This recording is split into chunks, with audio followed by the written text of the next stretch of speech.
Good afternoon. I would like to welcome you all to this discussion. It's titled The Drug Effect 2, Psychosocial Effects. It is part of a drug awareness campaign by KSU titled Beyond the Influence. This is co-funded by the European Union, and today's discussion is in collaboration with Erasmus Student Network Malta, TDM 2000, and University of Malta Futsal. This discussion today shall focus more on the psychosocial aspects of drug use, whilst other discussions have focused more on the health aspect. We shall be basing and raising awareness on drug-related health issues and social risks and harm. We shall speak about supporting the recovery and social reintegration of dependent and previously dependent drug users. And we shall be speaking about the prevalence of dependent drug users and how to reduce these numbers. We shall also focus on the use of drugs and doping in sports, whilst relating all of these topics to the COVID-19 pandemic and its effect. My name is Andrea Camilleri. I am a second-year medical student and a graduated nurse. For the past 18 months, I have been working in a residential care setting, and I shall be your moderator today. Joining me today, I have 4 panelists from various fields with a multitude of experience and knowledge. Firstly, Professor Andrew Azzopardi, an associate professor and dean at the Faculty for Social Wellbeing.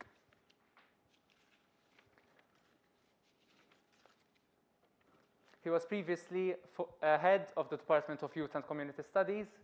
His lectures and research have focused on inclusive education, sociology, and youth and community, amongst others. He is very passionate about social justice and has taken positions on various topics, ranging from prisoner rights to deinstitutionalization. He is a member of the editorial panel of the Journal of Inclusive Education and co-editor of Inclusive Community, a critical reader. Secondly, Dr. Adele Muscat, a lecturer within the Institute for Physical Education and Sport at the University of Malta. Her area of expertise is applied sports psychology. She holds a degree in psychology from the University of Malta and a master's in sports and exercise psychology. She has a PhD from the Liverpool John Moore University, where she focused on athlete transitions and the challenges facing footballers when they migrate overseas. She has over 20 years of experience in elite sport, particularly with the Malta Football Association and the Malta Olympic Committee, where she served as director for 4 years. She has been the sports psychologist for the Maltese contingent at a number of events, including the 2004 and 2012 Olympic Games. Our third speaker, Dr. Godwin Sammout, graduated with a Bachelor of Science in Biology and Chemistry and went on to join the university's Faculty of Medicine as a research scientist. He joined the Malta Police Forensic Science Laboratory and has been a regular court forensic expert on explosives, drugs, and chemical analysis for the past 20 years. These past few years, he has focused more on drugs of abuse and toxicology, and in 2019 obtained his PhD with the Department of Chemistry in collaboration with the University of Amsterdam. He is a visiting senior lecturer at the University of Malta and has supervised several undergraduate students. Our last final speaker, Dr. Gianluca Bedzina, a medical practitioner specializing in family medicine with a special interest in addiction medicine. He has been a medical doctor for the past 9 years and completed his specialization in 2019. He is one of 4 doctors working at SETA at the Substance Misuse Outpatients Unit, and his professional interests include substance use in adolescents as well as behavior addiction. His personal interests include sport and music, and he contributed greatly to the Shout Out for Mental Health project of 2020. Thank you all for joining us. I think we can proceed with the first few questions. So, as we all know, and we have spoken about in the previous discussions, excessive drug use may lead to various health and social risks, and even harm. Could you highlight such risks and harms both with respect to mental health as well as socially? Okay. Ajay, grazie ħafna. Thank you very much for this invitation. Yes, there are obviously a number of risks. Obviously, risk with drug addiction is fundamental. But I'd like to bring to the fore something else, the easy access to drugs, and that is one thing that concerns me. And another issue that concerns me is that we don't seem to be taking this issue very seriously as a country, notwithstanding that we have a number of organizations, both state agencies and also NGOs who are very much involved in this sector. It is very clear that accessibility and access to drugs is very easy. It is a big industry. Not too sure whether our enforcement is really taking this issue seriously enough, and I just can't understand how we invest so much money, for example, in social services, obviously not only for drug rehabilitation, but in Malta we invest around 2 billion, we spend around 2 billion a year in social services, and yet the problem of drug addiction keeps growing. Not only that, the government seems to be keen on legislating also when it comes to cannabis, which is another probably an issue which we'll be discussing here at a later stage. But what worries me most is the fact that we're not taking it seriously. Apart from that, I think we need to keep also in mind that drug addiction most often, not always, but most often than not, is the result, is a reaction to something else that is happening or not happening in your life. It is something that you are happy or not happy with yourself. So it is useless talking about drug addiction in isolation. I think we need to keep in mind that drug addiction is most often, I'm saying most often because it might not be always the case. Gianluca will probably be in a better position to say that, to talk about that. But I feel that that is something that we need to keep in mind. But above everything else, we are not taking this issue seriously. A lot of people are dying. A lot of people are in prison because of drug addiction, and yet we have to discuss this issue once again on a Monday night, because it is an issue that is not being dealt with, essentially. Thank you. In fact, we shall discuss what can be done a bit further on as well. Dr. Bedzina, maybe from a more medical perspective, some of the mental risks that are associated with drug use and especially drug dependency. Well, yes. As such, when you speak of mental health risks and even risks maybe on a social level, on a psychosocial aspect, which is the main topic of today's meeting. You're speaking about, of course, long-term effects. You're speaking about the effects that are seen after months or years, and are mostly the effects that we face, that we see in our rehabilitations and in our daily services, basically, because most of the clients actually present to us about, in general, 7, 8, 9 years after actually starting taking drugs. So that's quite late. I like to think of substance use disorder or addiction as a chronic disease. Okay, so very similar to things like diabetes, if you will. If you want, you can think of diabetes as a disease of insulin and glucose regulation. And in the same way, substance use disorder, thinking of it medically or neuroscientifically, is a disease of dopamine regulation and hence motivation, or the lack of it. We know that each and every one of us should have a level of dopamine in the relevant areas in the brain, ranging roughly from 40 to about 100 nanograms per deciliter. So on a very, very good day, you'll have levels of about 50, 60, on a very bad day, which is basically a day when you don't feel like going to work, you don't feel like doing anything, you'd have levels of about 40. The activities that actually give you most pleasure, the activities that give you enough, practicing a nice sport, sex, a good meal, those raise levels to about 90. So we shouldn't have levels more than that. But things like stimulants, for example, like methamphetamines, amphetamines, cocaine, and newer drugs, raise dopamine levels to the thousands. So 1,100, for example, or the very, very high hundreds.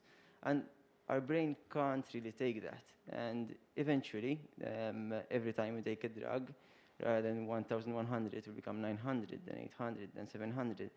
But ultimately, the gist is that those activities that in everyday life used to give you pleasure, now, compared to the drug, don't do that anymore. Why am I explaining all this?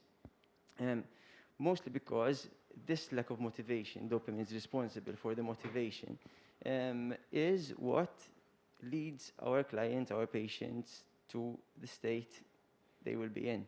So if, as a father, seeing my daughter in the morning really gives me pleasure, it really gives me motivation for the day.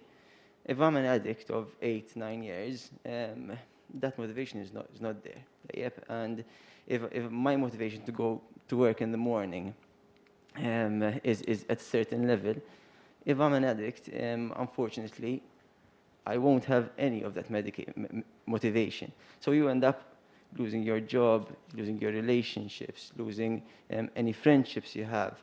And this is all due to this dopamine dysregulation, okay? So if you understand this, then you can almost imagine yourself what the long-term risks and the long-term consequences of chronic drug misuse are. So lack of a job, lack of relationships, lack of a family, lack of income. So depending on social benefits eventually. And unfortunately, these then lead to things like chronic depression, being dependent on medications, bipolar disorder, psychosis, which we see very often. So that's the gist. Thank you. Thank you very much. You mentioned especially the lack of motivation. So having to take drugs for a long time to keep sustaining that high, shall we say. But there are multiple reasons why people may start. And maybe nowadays we see more the idea of people taking drugs to fit in or to feel integrated or to feel cool or due to peer pressure. And do you feel that the use of drugs needs to be repetitive for negative impacts to be felt, or will this one-time thing also already start affecting the body negatively? Well, if I'm to answer that question, there's a very big difference to someone who uses drugs every now and then to someone who uses drugs on a daily basis. And here it's very important to make the distinction between substance use and substance use disorder, which are two very, very different things. Doesn't mean that people who use substances don't feel and don't have negative effects. Anzi, the risks, the medical risks with drug taking for someone who uses heroin every now and then are still the same. So you can still, if you inject, you can still get hepatitis C if you share needles, or HIV. You can still get things like thrombosis, endocarditis, and such complications. Not to mention things like respiratory depression, and with stimulants you can get things like heart attacks, whatever.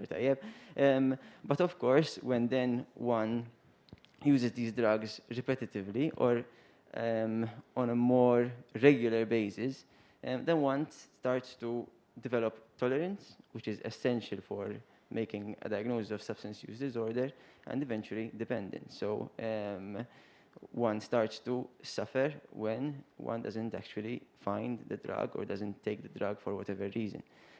So to me at least, tolerance and dependence develop slowly over a period of time and are key to making that difference between substance use and substance use disorder.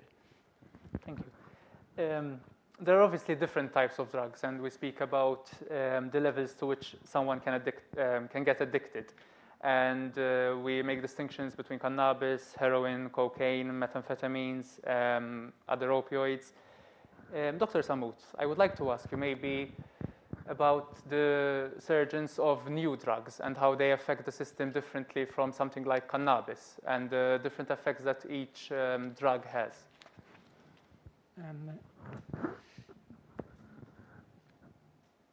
What I can say is, Lee, I've been working in a lab for the past 20 years, analyzing drugs which police sees. And back then, what we used to see was much different to what we're seeing today, and that's what worries me most. Back then, when we saw a brown powder or a white powder, or else green leaves, it was quite easy.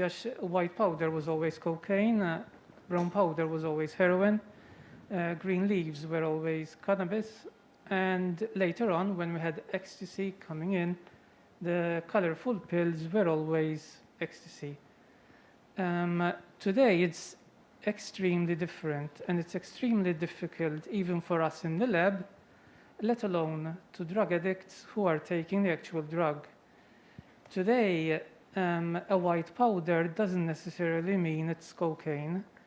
Brown powder doesn't mean it's heroin, and the green leaves don't necessarily mean it's THC or cannabis.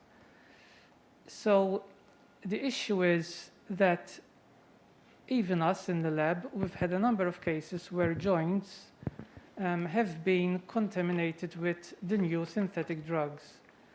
And it's worrying because although cannabis doesn't kill instantly, although it has a negative effect, eventually some of the new synthetic drugs may actually kill instantly, much quicker than the traditional drugs.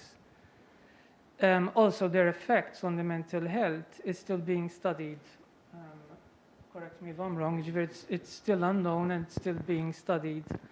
So that's my preoccupation. Today we're having addicts taking drugs which they may think they are taking, but at the end of the day they are new psychoactive substances or new psychoactive drugs, and their effects are unpredictable. Thank you.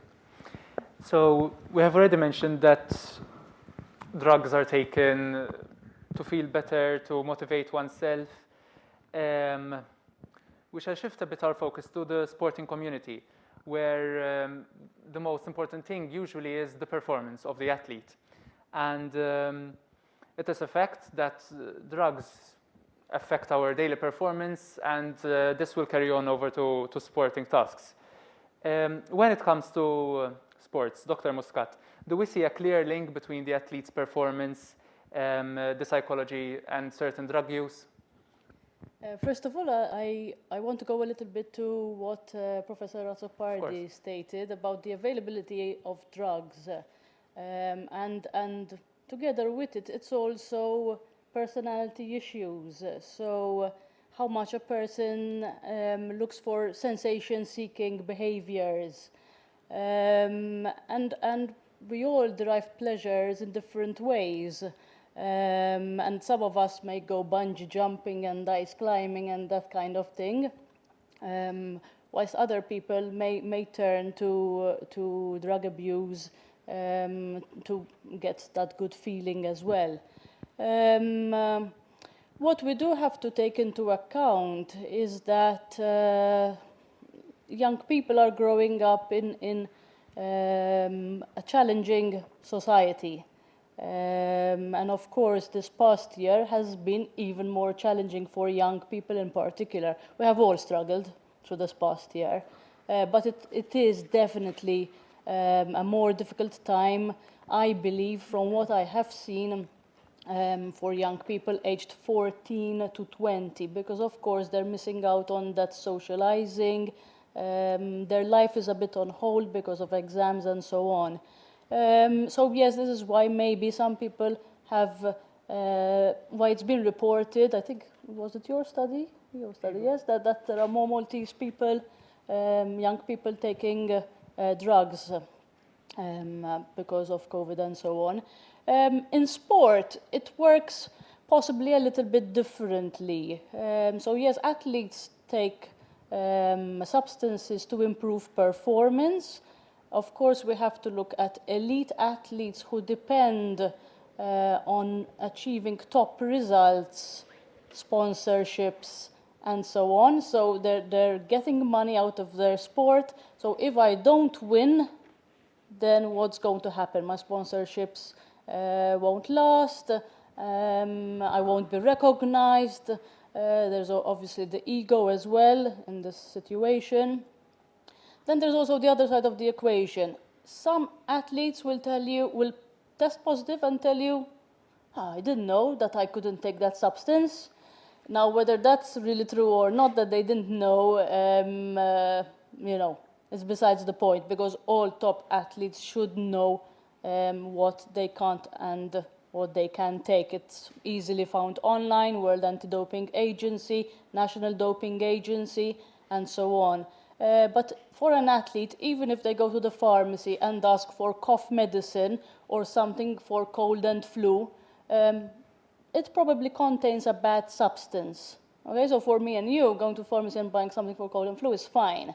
But for athletes, they can test positive. Then, of course, there's also the recreational aspect, recreational drugs aspect. And again, one can look now, if you want to, on the National Doping, Malta National Doping Agency's website, and you will see all the athletes who are currently who have been tested positive and who can practice their sport. And one particular athlete is down for cocaine. Okay, so of course some athletes will engage in recreational drugs as well. What I like to go back to is that sport was created by competition rather at Olympic level was created by Pierre de Coubertin, who created the Olympic Games in the spirit of fair play for athletes from different countries to come together, understand each other's cultures, in the spirit of friendships and so on. My question is, where have so the Olympic Games is not anymore working with those values that Pierre de Coubertin initially came about with, and we are now moving towards a sport that is there's so much money in it that is a big challenge. Whether it's the resilience of young athletes in particular and how resilient they are to life stresses, and it is the case that young people seem to be becoming less and less resilient, but it is also about where we want to get to and how fast we want to get there, and sometimes we're in a bit too much of a rush to get there. Thank you. You mentioned Malta's anti-doping website and their agency.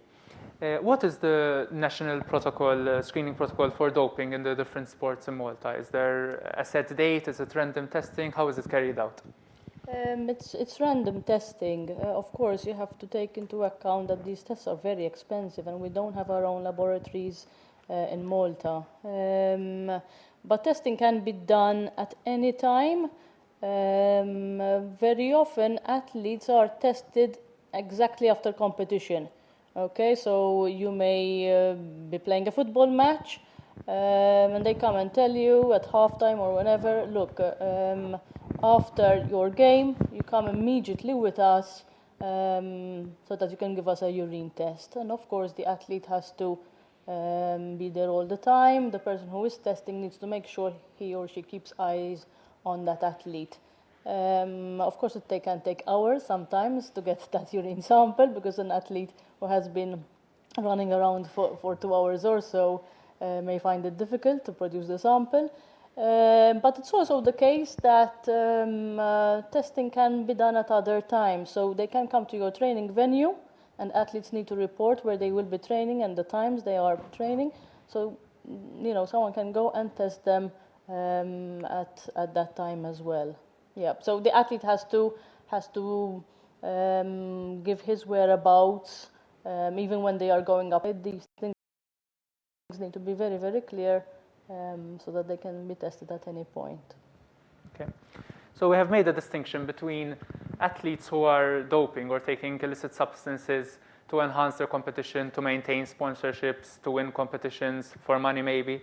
And Dr. Bedzina mentioned before the use of drugs to help with daily activities and the feeling that nothing remains fun and we need to motivate ourselves.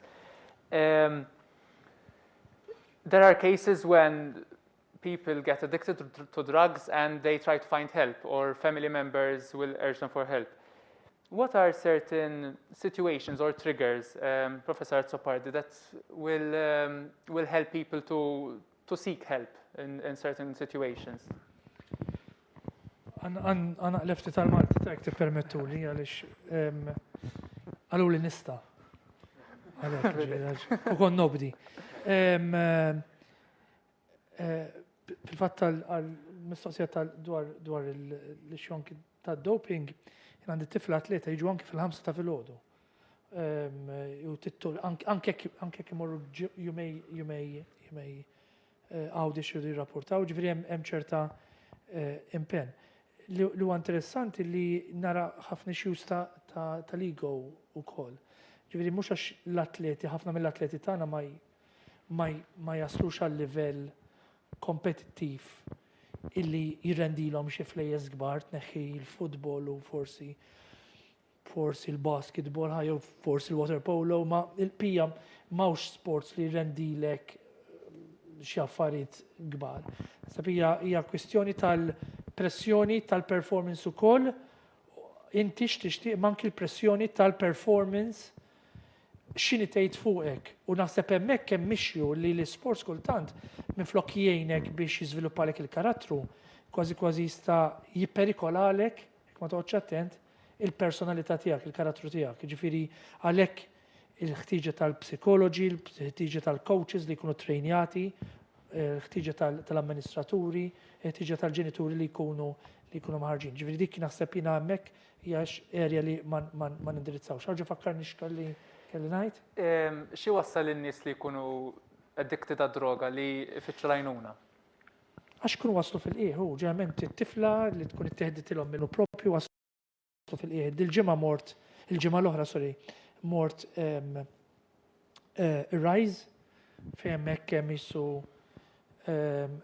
format open prison, ġifieri l-aħħar parti tas-sentenza xi wħud mill-priġunieri, ftit ħafna mill-priġunieri jkunu rridu jistgħu mmorru hemmhekk. Kont qed nitkellem ma' diversi priġunieri, nsellem ix-xogħol tajjeb li jagħmlu Father Franco u diversi staff tiegħu hemmhekk.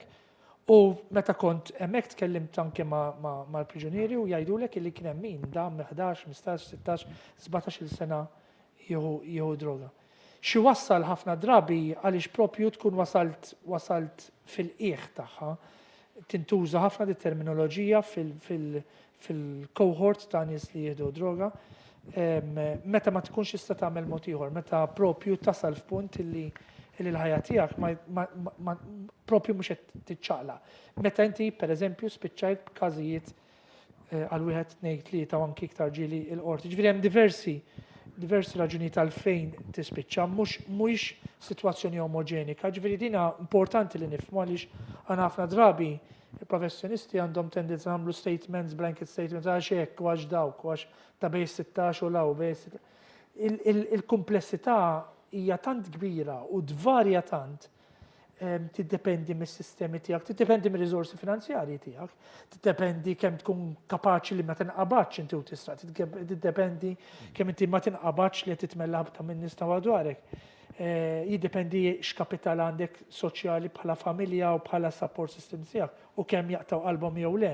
Jiġifieri hija tant komplessa. Il-verità li narġa' ngħid id-droga hija tant faċilment aċċessibbli illi verament huwa diffiċli biex titlaq minn dik ix-xena li inti tkun fiha li tista' iġġalek tarġa' taqa' f'dawk id-diffikultajiet. Ġifieri jiena li naħseb naħsbu fuq u nirriflettu fuq huwa mhux biss xi waqfek imma x'ma jġalek x'tarġa' tibda. U hemmhekk hemm diffikultajiet. U naħseb ukoll li għandna pressjonijiet soċjali tremendi. Ġifieri aħna niġu hawnhekk nitkellmu ngħidu imma jekk jiena biex ikoll il-valuta tiegħi bħala persuna, l-value tiegħi jiddependi mill-estate tiegħi, jiddependi mill-riżorsi finanzjarji tiegħi, jiddependi minn kif jarawni n-nies li nkollu. Il-pressjoni li għandna li qed noħolqu madwarna huwa enormi, huwa straordinarjament kbir. Ġifieri biex inti tista' ikollok rikonoxximent fis-soċjetà, ikollok pożizzjonament fis-soċjetà. Tant sar kbir l-esiġenzi fuq il-persuna, tant saru kbar, tant il-pressjoni żdiedu, tant għandna ekonomija ħanżira, għandna ekonomija ħanżira, ta' mhux nistgħu noqogħdu hawnhekk sal-annu Maj, hux hekk jgħidu ma nafx ġifieri l-annu Maj, ma nistgħu noqogħdu hawnhekk sa dejjem. Il-fattu li aħna qed niżviluppaw ekonomija kapitalista b'mod salvaġġ, b'mod inkredibbli. Ġifieri li jiena l-value tiegħi bħala persuna hija x'għandi bħala flus, illi jiena qed naħdem il-ħin kollu. Illi l-gvern jgħidlek, l-istat jgħidlek inti għamel inti, aħdem kemm trid.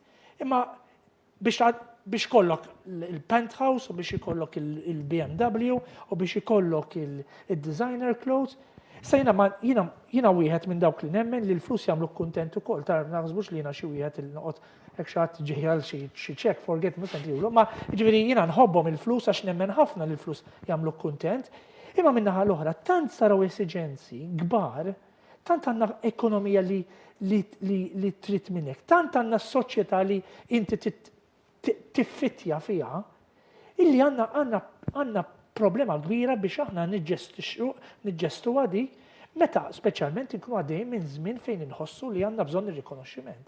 Dak kif għadna fl-sports.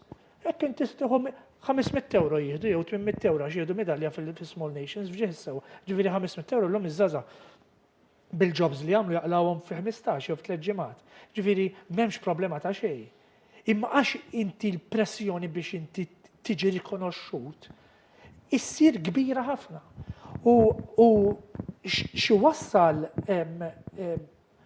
nistqarna li ħafna mill-aġenziji jieħdu in-nies għandhom meta jkunu propju waslu f'diffikultajiet li ħafna drabi huwa diffiċli ħafna li toħroġ minnhom. U r-rispons tagħna xi jkun, rispons tagħna npoġġu nies il-ħabs, ir-rispons tagħna nitfgħuhom ġo ċella fejn li laqas il-kelb tiegħi żgur mhux se nqiegħdu hemm, jiġifieri ma laqas kelb laqas l-ebda annimal se tqiegħed hemm. Ġifieri tpoġġi n-nies f'kondizzjonijiet fejn mhumiex trattati ta' nies. Ġifieri ir-rispons tagħna huwa li ma nifhmux li dak il-bniedem dak għamel seraħ, għamel ħażin. Imma sera għaliex għandu problema, kull ma naraw li sera. Ġifieri għandek puzzle kbira komplessa ħafna bħal dawk il-puzzles li konna nixtru meta konna żgħar tal-1000 pieces li qatt ma sib tarf tagħhom. Illi għandek il-biċċiet kollha qegħdin hemm, imma maħniex impoġġu bil-qiegħda kollha kemm aħna u nibnuha flimkien din il-puzzle.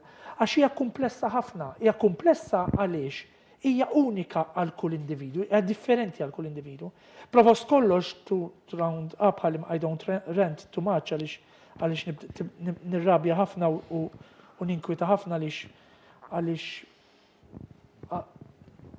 dawn l-events huma importanti għax ifakruna kemm aħna mit-sena lura u ġifieri u meta taħseb dawk li minn 900 priġunier fil-ħabs 20 mijiet minnhom huma vittmi ta' droga u qegħdin il-ħabs. Ġifieri xatt irid iġor dik ir-responsabilità u jgħid isma' kif waslu sem. U għet nsemmi biss il-priġunieri, jaħseb għan nies li għadu magħhom il-Caritas, is-set għal-oazi. Ġifieri għandna problema kbira, u l-problema hija li jien ma nistax inkun il-persuna li rrid inkun jekk ma jgħinix xi ħadd. u jekk inkun sfortunat u ma nsibx min jgħinni, allura jkolli ndur għal xi ħaġa. U xi jsib, x'inhi l-għajnuna, x'inhi raġuni għalfejn jiena ndur minn dik it-triq għaliex ma jkollix għax dari mal-ħajt, għalhekk biss. Ġifieri meta dari jkun mal-ħajt, jista' jkun għax għandi t-tifla, għax għandi l-mara se titlaqni, għax tlift kollox, għax spiċċajt il-ħabs ma nafxiex, ma għax dari jkun mal-ħajt. Jiena nixtieq li in-nies ma jkollhomx bżonn ikunu darhom mal-ħajt qabel ma jitolbu l-għajnuna. Però għatem stigma kbira, forsi nitkellmu aktar il-qudiem fuq ukoll. Stigma kbira għal min għandu problema ta' droga. Jiena issu żewġ punti kważi ta' enfasi fuq dak li għall-prof, issu semma li wieħed tkun mess il-qiegħ prattikament. U tajjeb li niftakru fuq di li kif għalissa il-qiegħ mhux ta' kulħadd l-istess, tajjeb jiġifieri ġeneralment meta qed titkellem fuq id-droga u taħseb saħat miss il-qiegħ timmaġinaħ mitluf minn sens x'imkien b'xi overdose, mentri dik hija il-picture forsi waħda minn iktar korroħ vera, però mhijiex iktar komuni. Tajjeb, jiġifieri ikolli ħafna iktar klijenti llum il-ġurnata li pereżempju il-coke hija daqshekk available, tajjeb, u żied daqshekk id-demanda liha, ikolli ħafna iktar nies li sempliċement jiġu għaliex meddi mill-mara ħad titlaq pereżempju, tajjeb, jew nkella għaliex irrealizzaw illi f'deċiżjoni ta' sekonda għadhom kif biħħew il-karozza u f'ġurnata il-karozza ħarquha bil-Malti, tajjeb, jiġifieri. Jiġifieri kollha ħafna iktar nies illi l-qiegħ għalihom huwa dawn l-affarijiet, speċjalment bis-sustanzi iktar ġodda. It-tieni punt, forsi iktar minn mhux nikkontradixxi, iktar laqas xejn. Però iktar inkoraġġiment kważi milli għaliex jiena għal-mejjin personalment u għandi ftit klijenti partikolari f'moħħi inħoss li ftit ċaqliq dal-aħħar kien hemm, speċjalment 2014 li hawnhekk minn meta isum bidlu daqsxejn żgħira liġijiet relatati mal-pussess ta' droga. Inħoss li ftit ċaqliq kien hemm u jiena kellmun ħafna professjonisti mid-Dorba, mid-Drug Offenders Rehabilitation Board, illi jagħmlu vera ħilithom kollha biex pazjent jarawh jimxi l-qudiem minkejja il-heaviness tas-sitwazzjoni jkun fih. Forsi vera, mhux forsi, vera li għatem jekk mhux għexieren, jekk mhux miet żgur li għexieren ta' priġunieri fil-ħabs li qegħdin hemmhekk minħabba situazzjoni purament ta' droga ġifieri. Però inħoss li jiena partikolarment għandi 4 pazjenti żgur illi kieku we're back in 2012 kieku daw qegħdin il-ħabs u mhux qegħdin narhom kull ġimgħa id-detox pereżempju. Tajjeb, u daw sejrin daw l-4 partikolari sejrin vera tajjeb. Solvejna l-problemi assolutament le u għadna lura ħafna, però ftit inkoraġġiment, ftit ċaqliq hemm naħseb. Thank you. Professor Azzopardi semma l-stressors li jistgħu waslu speċjalment għal-relapse ukoll u l-pressure kontinu tad-dinja. Dr. Bedzina, x'inhu l-ewwel step biex xi ħadd jibda riabilitazzjoni? X'inhu huma s-servizzi offruti Malta mill-Gvern forsi minn NGOs u x'inhu huma t-triq li wieħed jista' jieħu biex jibda triq ta' riabilitazzjoni? Jiena ovvjament parti minn setqa, tajjeb ġifieri l-Aġenzija Nazzjonali kontra l-abbuż ta' sustanzi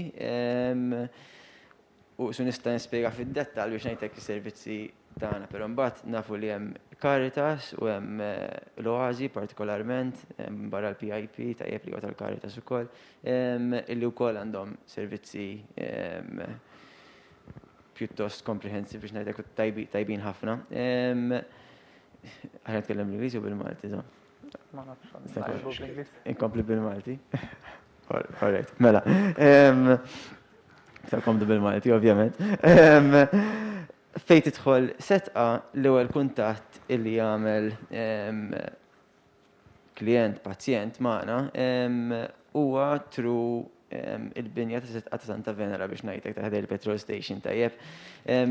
kulħadd jista' jmur hemmhekk, m'għandek bżonn riferta minn tabib, m'għandek bżonn riferta minn social worker, ġast taqbad tmur u l-ewwel darba tmur ħajrak social worker. Tajjeb, u hemmhekk isu biex ngħidlek jibda il-proċess. Tajjeb dak ngħidulu il-first contact. First contact jista' jkun jew vera l-ewwel darba illi mort, inkella jista' jkun illi kellek problema meta kellek 18 u kont istuża s-servizzi tagħna u mbagħad ta' 28 erġajt tfaċċajt il-problema ma' wiċċek. U erġajt ġejt, dak xorta jiġi erġajna bdejna, ma ġara xejn. U mbagħad wara dan l-ewwel kuntatt isir assessment minn multidisciplinary team. Din hija xi ħaġa pjuttost reċenti, tajjeb, u f'dak it-team tkun laqgħa prattikament tal-pazjent ma' tabib, ma' psychologist u ma' social worker. U f'dak il-meeting biex ngħidlek isu nsejħulu speċi ta' master plan. Tajjeb, u naraw il-pazjent jew il-klient x'servizzi għandu l-iktar bżonn. Tajjeb, ikun hemm pazjenti li tabib m'għandhom bżonnu, il-problema forsi mhix daqshekk serja, m'għandhomx medications, però jibbenefikaw ħafna mit-terapija. Jew inkella jkun hemm problema ta' relazzjonijiet mal-familja, pereżempju, u nirreferuhom għal tip ta' family therapy, pereżempju. Għara f'dak it-tim jiġi diskuss daqsxejn il-proċess. Mbagħad ġeneralment wara dak l-ewwel assessment, kull professjonist jibqa' jara l-pazjent għalih individwalment. Ġeneralment il-pazjenti li nieħdu aħna t-tobba biex ngħidlek nibqgħu nsegwhom, nibqgħu narawhom mbagħad id-detox. Però x'inhu il-programm ta' riabilitazzjoni? Tajjeb aħna il-programm ta' setqa jismu Komunità Santa Marija. Huwa programm bbażat fuq 14-il xahar. Tajjeb ngħidu li mhux kull min ħajġi għandna ħanirreferuh programm. Biex ngħidlek programm huwa pjuttost għadni kif semmejt 14 months, so ma jagħmilx sens għal kulħadd. Tajjeb biex jekk inti għandek problema mhux daqshekk kbira ta' alkohol u għandek xogħol stabbli, għandek familja, iktar tagħmel sens li nagħmlu xogħol minn barra biex ngħidlek. Però programm li biex ngħidlek qajjem ħafna kurzità huwa maqsum fi 3 fażijiet, tajjeb u għandek phase 1, 2 u 3. U l-iskop tiegħu huwa li bil-mod il-mod fil-bidu semmejt il-motivazzjoni, dik in-nuqqas ta' motivazzjoni li jkollok għal-ħajja terġa' ġiba bil-mod il-mod. Tajjeb it's a graded process, gradual process. U anke l-mod kif inhu strutturat il-programm għandek phase 1 ma toħroġ qatt ħlif mal-komunità, ma toħroġ waħdek biex ngħidlek, mentri mbagħad phase 3 jekk għal jrid tkun taħdem ikollok xogħol u torqod biss il-programm, pereżempju tajjeb, phase 1 idhom 2 months, phase 2 6 months, phase 3 6 months ukoll. U l-programm ukoll qiegħed hemmhekk biex mhux ġast tkun il-bogħod mid-droga, imma terġa' tibda tibni il-connections mad-dinja ta' barra. Ġifieri jekk inti għandek it-tfal, tajjeb daw ħajġu jagħmlu visits, erġa' jibda tibni ir-relazzjoni jekk inti għandek il-mara jew ir-raġel, għax nisa wkoll jagħmlu programm ovvjament. Erġa' jibda tibni dawk ir-relazzjonijiet prattikament. Allura isu tidħol hemmhekk bla motivazzjoni ta' xejn. Kif għadna l-ewwel l-issue medika hija li hemm nuqqas serju ta' dopamine. Fil-fatt anke phase 1 narawhom ħafna bil-kemm kollhom enerġija jqumu fil-għodu tihom xi ħaġa xi jagħmlu m'għandi ftit ta' xejn. Però bil-mod il-mod il-ġisem jibda jfiq ukoll, tajjeb ġifier anke medically. So that's the process, bil-mod gradually rehabilitating into society and into everyday life biex ngħidlek. U da bl-għajnuna ta' tobba ovvjament, però iktar milli tobba ta' social worker, psychologist, family therapist u diversi professjonisti li hemm jaħdmu on site. Il-Caritas għandhom xi ħaġa simil ħafna nista' ngħid tajjeb li hija komunità San Blas. U hemm il-programm ta' nisa wkoll, San Blas, dawk inseparati, nisa u irġiel. Tajjeb qegħdin mhux setqa biss u hemm Caritas u Oażi wkoll li huwa programm daqsxejn sar l-Oażi, għax ovvjament in-nies kollhom preferenzi tagħhom, il-klijenti, il-pazjenti kollhom il-preferenzi tagħhom u il-programmi huma daqsxejn differenti minn xulxin, allura minn prova wieħed forsi ma rnexxiex imbagħad jipprova l-ieħor. So it works. Grazzi. rigward relapse, kemm hija komuni li taraw nies li jkunu diġà għaddew mill-programm sieħ, jkunu rnexxielhom u xorta jkollhom relapse ta' żmien jew xhur wara? Hija pjuttost komuni, sfortunatament, eżin ġifieri nkun qed nikdeb jekk ngħid illi ħafna nies li jħorġu mill-programm jibqgħu tajbin ħajjithom kollha. U nerġa' mmur li għad fil-bidunet għalija jien nqisha substance use disorder, u mhux għalija biss, ovvjament, imma bħala it's a chronic disease, it's a chronic relapsing remitting disease. U għalhekk nisqu ħafna fuq il-fatt li fuq il-bżonn actually li l-klijenti ma jitilqux is-servizzi kompletament, hemm il-kunċett ta' aftercare. Tajjeb inti meta l-estate program taħsibx li issa isuħlist mill-problemi kollha, imma jibqa' żomm kuntatt ma' professjonista li ma l-inqas ħaġa li jiġri nkun nistgħu ngħinuk mill-ewwel u mhux terġa' tistenna 7-8 years fil-problema u mbagħad fittex lajnuna. Kemm għandna ħin? Biex isu nagħti idea milux rajt studju li interessanti mostly għaliex tifhem kemm hu diffiċli li ma tirrelapsjax biex ngħidlek. Tajjeb meta inti using functional MRIs prattikament taqbad il xi ħadd illi għamel 4 tim 5 tim ma jixrobx, tajjeb, titfgħu ġo MRI u tibda jew semmalu xi naqra ilma, jew semmalu xi waterfall, tajjeb, jew tajlu jgħidlek fuq l-ilma. Comparatively, il-moħħ isu jixel tajjeb daqs ta' baseball, tajjeb, mhux vera jixel daqs ta' baseball, qed nikkomparaw is-sizes. Meta tagħmilha blikel dik il-ħaġa, tajjeb, u l-persuna ġol MRI tgħidilha għajdli fuq l-iktar ikelli tħobb, tajjeb, jew nkella tajlu jikol li kelli ma jiklux, just jofsu qed nesploraw cravings, tajjeb, tixel daqs basketball, tajjeb da xejn ikbar. Però jekk inti taqbad il xi ħadd, tajjeb jekk hux xahar wara li waqaf juża, jekk hux 6 xhur wara jaqaf juża, jekk hux sena wara jaqaf juża, xi ħadd li huwa recovering addict, tajjeb, u just tgħidlu tfal mistoqsija għajli fuq l-ewwel darba li użajt, pereżempju, għajli xi sostanzi tuża, il-moħħ jixel daqs ta' baseball field kollha. Tajjeb jiġifieri iżda hekk qed nitkellem fuq l-iktar affarijiet neċessarji, ilma u ikel. Tajjeb, imma meta tikkumparah mal-cravings kemm huma qawwijin tas-sustanzi, tajjeb minħabba dak id-dopamine li tkellimna fuqu, tibda tapprezza ftit kemm fil-fatt huwa vera diffiċli li inti once li tkun drajt ċertu sustanzi iżżomm il-bot minnhom. Għalhekk nerġa' nisħaq li wara programm anke jekk ilek sentej biex nuża l-kelma clean, tajjeb abstinent, jekk ilek sentej ma tmiss l-ebda tip ta' sustanza, xorta, idealment, tajjeb illi kompli issegwi x'tip ta' professjonist, x'tip ta' għajnuna, tajjeb bħalma jekk inti lecturer l-università jkollok supervisor, tajjeb jew nkella xi ħadd li tħabbat problemi miegħu, aħna t-tobba għandna xi ħadd li nħabbtu problemi ma' xulxin basically. So aħna nagħtu parir ħafna biex dak li jkun jibqa' in contact ma' professjonist. Grazzi ħafna. Dr. Muscat, semmejna relapse f'nies li huma iktar dipendenti fuq id-drogi. Fejn jidħol l-isports u atleti? Hija komuni li xi ħadd wara li jinqabad li jkun għamel doping u jkun qala suspension xorta waħda jerġa' juża sustanzi legali? Minix aware f'każijiet partikolari. I am aware li hemm każ bħalissa li midder għandu xi 8 snin, ma jistax jipprattika, però ma nafx ir-raġunijiet partikolari għalfejn huwa l-każ.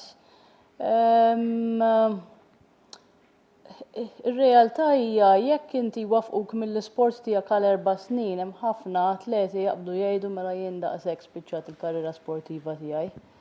Però interessanti wkoll li forsi nsemmi xi 2 or 3 different cases u l-istorja tagħhom għax huma interessanti.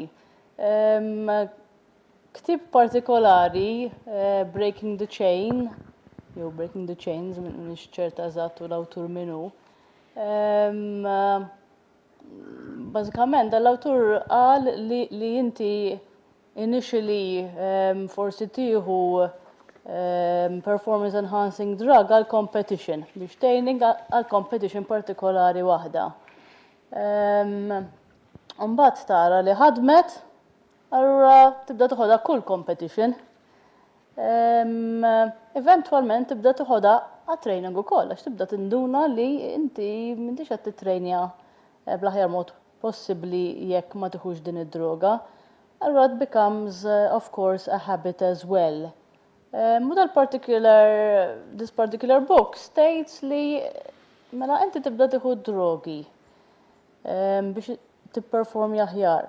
Però it influences also your lifestyle in general and your other sport-related behaviors. U jitkellem fuq dat ċiklisti. U wieħed partikolari kien jobodhom it-tlajja. Għax minn iħobbhom it-tlajja, insomma, ma x'għamel qabel it-tellieqa tela qabel staħba wara xedd. Eventualment it-tellieqa bdiet, ovvjament ma jkunx hemm reġistrazzjoni fuq l-starting line ta' minn hemm u minn m'hemmx, kien hemm ħafna ċiklisti. Wara li għaddew l-ewwel grupp ta' 3-4 ħareġu minn wara x-xedd frisk daqs ħassa u he joined the main peloton, the main group of athletes, però kien frisk. So minn hemm beda jaqdef u he was able to maintain a top position from the start u he went on to win a race. Allura hawnhekk naraw ukoll kif ċerta behaviors jinbidlu. Atlet ieħor Dwayne Chambers kiteb ktieb li for a while ma nafx għadux kien banned fl-Ingilterra. U kien sprinter li jien dak iż-żmien kont nammirax. He was a powerful athlete, he was very well known. Għadni niftakar il-Commonwealth Games ta' 2002 jien kont hemm qed nara t-tellieqa. Dwayne Chambers jieqaf bit-tellieqa with a hamstring strain. Fil-ktieb jgħidlek dakinhar tant beda jibża li ħajjirbaħ it-tellieqa u jagħmlulu test u jinqabad positive that he actually faked an injury. So ovvjament ukoll imbagħad to some extent can you sustain that? Ġifieri you're always going to keep thinking if I get tested what happens then? U kif ħanider qudiem id-dinja? Però huwa importanti wkoll li ngħaddu l-punt li the factories or the places where performance enhancing drugs are being created, they're also creating masking agents. Mela tieħu performance enhancing drug imma wkoll ħadd tieħu mediċina oħra li ħadd l-effett ta' dik il-performance enhancing drugs. So they can get away with it for a number of years. So these factories are moving at a faster rate than the world anti-doping agencies. U għalhekk meta atleta jmur l-Olympics u jiġi tested, they keep the sample for at least 4 years, ma nafx eżatt kemm snin, at least 4 years, so that if in the meantime the World Anti-Doping Agency comes up with new protocols, they go back to those samples u jirġgħu jittestjawhom u snin wara nafu atleti li kienu plejsjaw fort f'daqqa waħda ħadu medalja because one of the first 3 was tested positive. Grazie. Dr. Sammut, Dr. Muscat għadha kif semmit daw il-masking agents u affarijiet li jistgħu jaħbu forsi l-użu ta' droga jew sustanzi illiċiti f'testijiet. Fl-esperjenza tiegħek ġieli ltqajt ma' daw it-tip ta' sustanzi u jekk iva u x'qed isiru iktar komuni? Sustanzi ta' masking agents pereżempju. Ifhem l-iktar li forsi narawha maħna huma during importation ta' sustanzi, ġifieri kun hemm min forsi biex jipprova jaħbir rieħa ta' droga during importation anka mill-riħa li jxommu l-klieb jitfaw pereżempju ikonna ħafna drabi l-kafe madwar il-pakketti biex jgħattu il-riħa ta' droga, ma mhux dejjem nixxielhom għax ikonna diversi pakketti li jkunu mimlin kafe u mbagħad ġo fihom ikun hemm l-actual sustanza. Jiġifieri bħala masking fis-sustanzi aħna dak li naraw physical masking biex jippruvaw jevitaw milli jinqabdu especially during importation. Kemm xtaqt inżid punt anke mal-punti li qajjem Professor Zoppardi fuq ease of access. Ma rridux ninsew ukoll li għax we talk about drugs. Imma xi kultant we fail to mention alcohol ukoll għalija huwa a type of drug. U Malta għandna problema kbira ta' alcohol mill-ewwel ta' dik ease of access. Plus anka forsi enforcement u restrictions anka f'entertainment areas. U kien hemm studju fl-Ingilterra li juri li kien hemm xi tabib li infatti kien fuq committee tal-gvern fuq is-sustanzi li għamel studju ġenerali fuq is-sustanzi u kien xokkanti li konkludu li sabu li alcohol huwa one of the most dangerous drugs, anka iktar perikolus mill-heroin. Minħabba social harms, il-personal harms u minħabba l-addiction. Infatti dan il-professur minħabba li mbagħad kien ikkonkluda hekk, il-gvern ta' dak żmien Ingliż kien keċċi għax ovvjament ma kienet xi ħaġa li l-gvern irid jisma' li l-alkohol huwa one of the most dangerous drugs. Ma rridux ninsew anke waqt id-discussions li nsemmu l-alkohol għax sfortunatament l-alkohol huwa easy to obtain u aħna bħala soċjetà we take it too much for granted anke tara l-festi qisu xejn mhu xejn. Imma l-effett tiegħu kemm social, kemm personal, kemm addiction u anke forsi mental huwa kbir. Dan naħseb punt validissimu u very, very, very true kif taqbad tajt. Iżin, għal-mena ngħid għalina minnaħa medika bħalissa ħafna minn new cases li jkollna minn każijiet ġodda ta' nies li jfittxu l-għajnuna huma proprju stimulanti u alkohol. Qabel isu l-maġġoranza ta' nies li jfittxu l-għajnuna kienu dawk li bagħathom problema ta' użu ta' eroina. Illum isu dikha mhux naqset ħafna ma naqset ftit, però stimulanti u alkohol żiedu ħafna. U naqbel li huwa wieħed mill-iktar sustanzi li nsib diffiċli bħala tabib nejn il xi ħadd jieqaf minnu. Tajjeb, u proprju dik hija minħabba kemm hu socially acceptable. Tajjeb, ġifieri ħafna drabi meta tkellem il xi ħadd li għandu problema ta' kokaina jew problema ta' eroina, meta jgħidu kif timmaġinlek innifsek, jew kif tixtieq lilek innifsek, jgħidlek ma rridx nara darba oħra b'għajnejja, jekk jista' jkun, ħalli mbagħad jiġi l-għada jbiddel femtu. Jekk issaqsi l-alkoholik, li jbagħti problema ta' alkohol, jgħidlek jien nixtieq niġi f'sitwazzjoni fejn nista' nagħta sambit flaxija. Jew nista' immur sal-bar, nixrob u nikkontrolla.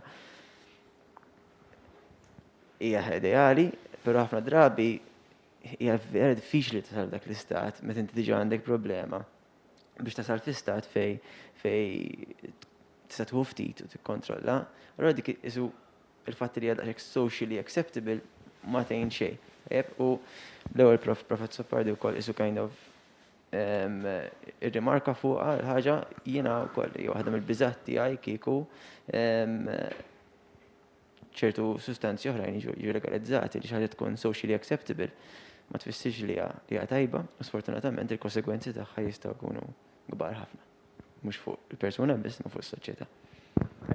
Kollha kemm intom semmejtu l-aċċessibilità ta' droga manki sa tinsemmu l-alkohol. Professor Zoppardi, kif nistgħu nittakiljaw di problema tal-alkohol? Hija għandna bżonn nittakiljaw l-aċċessibilità tagħha, għandna bżonn iktar edukazzjoni dwar l-effetti negattivi tagħha ta' alkohol u forsi drogi li huma iktar aċċessibbli. Vera m'għandix risposta li għadi, m'għandix idea.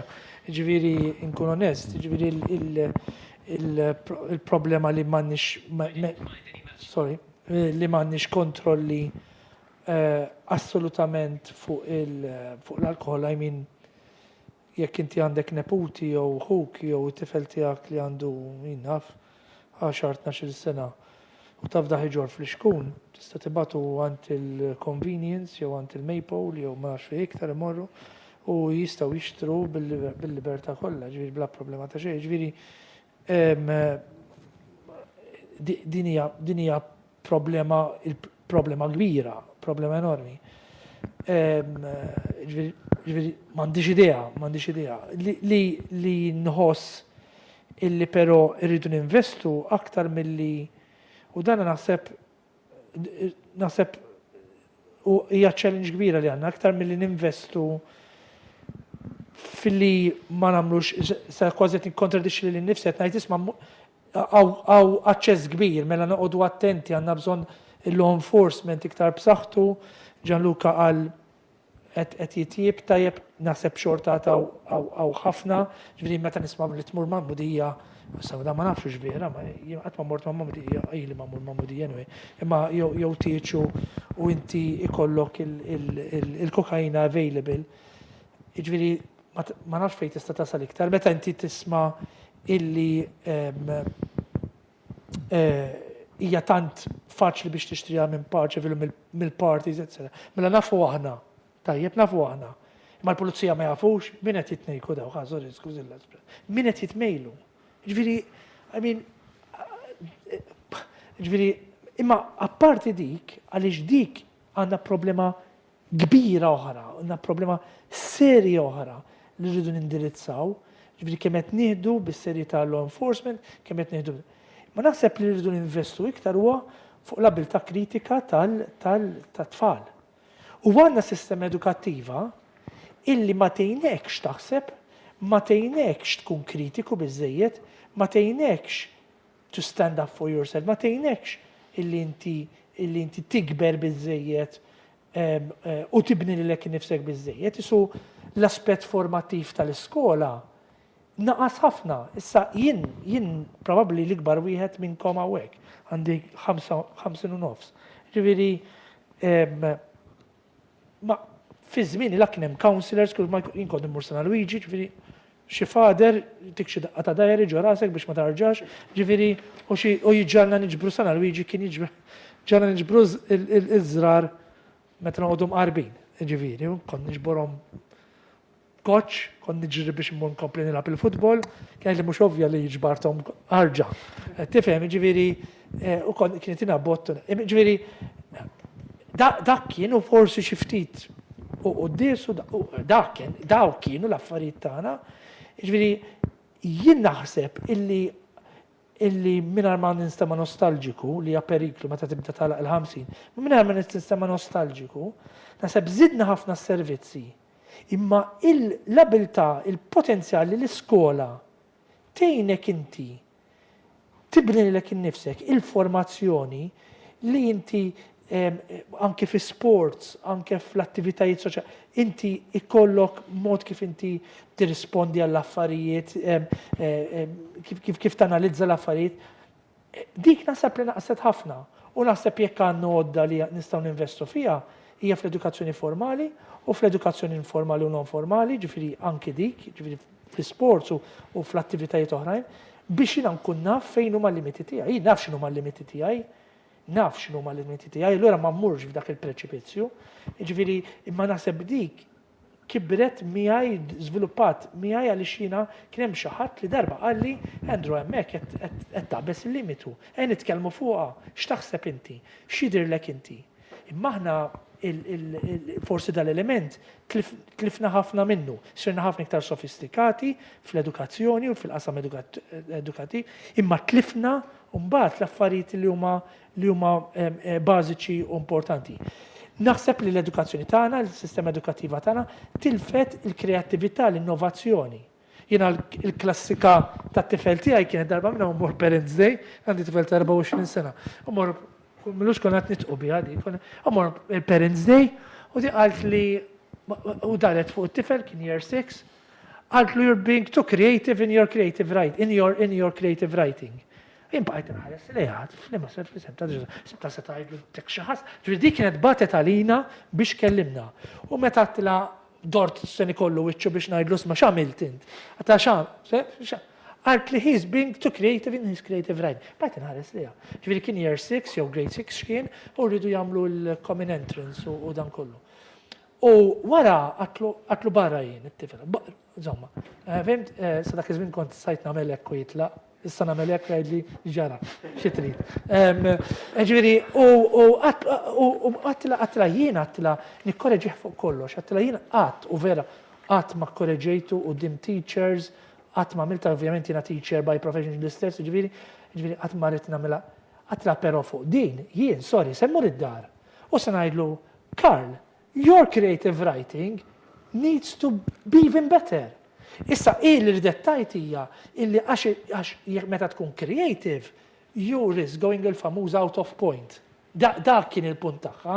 Imma biex nuru ġifier, biex nuri kemm l-edukazzjoni tagħna saret tant fimt bil-boundaries illi anke fil-creative writing, anki meta npenġu, jiena l-famuża l-iktar li tittikani hija meta tfal intuhom biex ipenġu.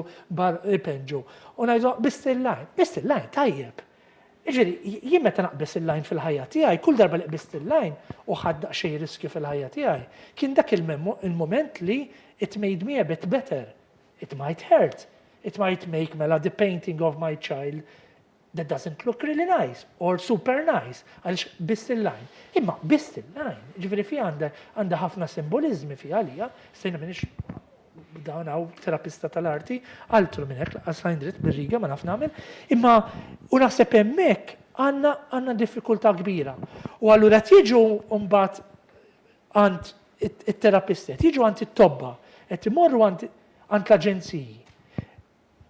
Unequipped biex huma għax din naħseb il-challenge hija, ġifieri ngħidu Gianluca qed nistennih li jgħid li Andrew li ġifieri għax kif qal Gianluca, ġifieri tant meta inti wasalt f'punt illi persuna trid tgħinu, da tittejnu b'xi ħaġa li għandu hu jew hi.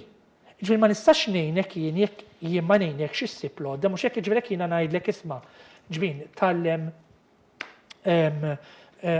il-futbol tajjeb, tajdli u inti ma tafx tixxutjaħ ballun, irid nagħtik l-iskill u mbagħad jiena nista' nibni fuqek. U naħseb ix-xogħol li jagħmlu l-aġenziji li huwa importanti ħafna huwa dak li jiena nfittex nara ftit ma xiex nista' nqabbad u nqabdek magħha. U waħda mill-elementi li naħseb li mhux qed insibu issa huwa dak l-element illi timmen fik innifsek illi tkun kritiku għal dak li qed tagħmel int, u dawn jiġu meta aħna nkunu bdejna fl-iskola.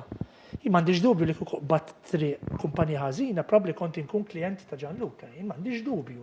Kif probabbli stajna konna kollha kemm aħna.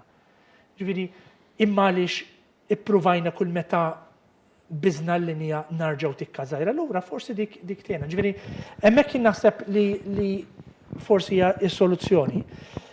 Is-soluzzjoni naħseb l-oħra wkoll hija li ma ndaħlux rasna fir-ramel. Ġifieri l-aċċess għall-alkoħol huwa kbir, mela qed ngħidu li l-alkoħol problema. Jekk l-aġenzija jgħidulna li din hija problematika, jekk ix-xjentisti qed jgħidulnek, jekk l-isportivi u l-esperti psikoloġi qed jgħidulnek, għalfejn Madonna mmur ġol ixkaffa jien u rrid insib l-alkoħol kollu ma' wiċċi ħdej il-Mars u ħdej il-KitKat. Għaliex għajt? Jiġifieri għax nibda ngħid imma għax għandna l-problemi, mbagħad għax qed nonfqu 2 biljuni, mbagħad għax nonfqu l-flus, mbagħad għax għandna bżonn l-aġenziji, mbagħad għandna bżonn is-social workers. Għaliex qed tagħmilhom hemm? Għaliex il-birra qiegħda fl-iskaffa mal-panini? Morru għaraw l-kwienet, għalli ma mux jamlu li xilibed, għax dik jonqosni bil-kontijiet li għandi.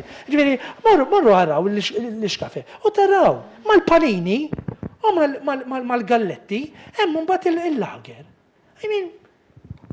Ġveri, u ma affarijiet żgħar, imma il-messaġġ huwa li jien nista' nixtri Red Bull, nista' nixtri l-lager, nista' nixtri l-Pepsi, f'offa waħda, m'għandhom l-ebda klassifikazzjoni, Ma nlebda xaġa li qed tgħidlek bħal kif jagħmlu fil-pornographic magazines li jkunu fuq li qed tgħid isma' those are accessible for adults. Qed nagħti messaġġ jien tal-anqas ta' b'xi mod jew ieħor. Ġifieri ma rridux u din jien tinfuskani ħafna, ma rridux u ma ninsewx għax kultant aħna nitkellmu fil-kollettiv u naqafgħu. Aħna qed nitkellmu fuq nies li jġibu jispiċċaw bidjun straordinarji ta' daw li jispiċċaw farku l-familji tagħhom, li jżarmaw l-omhom u l-missierhom ta'. Ġifieri dan għandek individwi. Bħalissa qed nitkellmu fuq bnedmin, individwi. And we have to keep reminding ourselves that we're not talking about a herd of sheep. We're talking about individuals. Individuals. Ġifieri John, Mary, il-Cynthia, il-David, etc. Illi dawn ħajjithom bid-droga tispiċċa, tikkollassa, timplodes. Il-ħolm kollu li għandna aħna, alright, ek nieħduh bħala eżempju, nixtieq insir hekk, nixtieq nagħmel hekk, nixtieq insir inġinier, nixtieq insir tabib, inti tixtieq issir tabib, inti tixtieq issir ma nafx xi issir.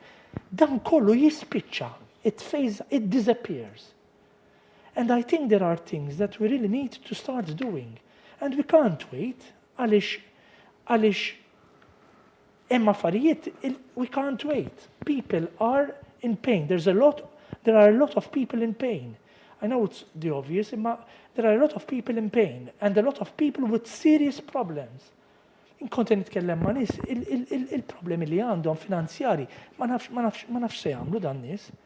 X'naħseb li jien nafx is-soluzzjoni mingħajr ma nsemmija. Għax it's crazy, it's absolutely crazy.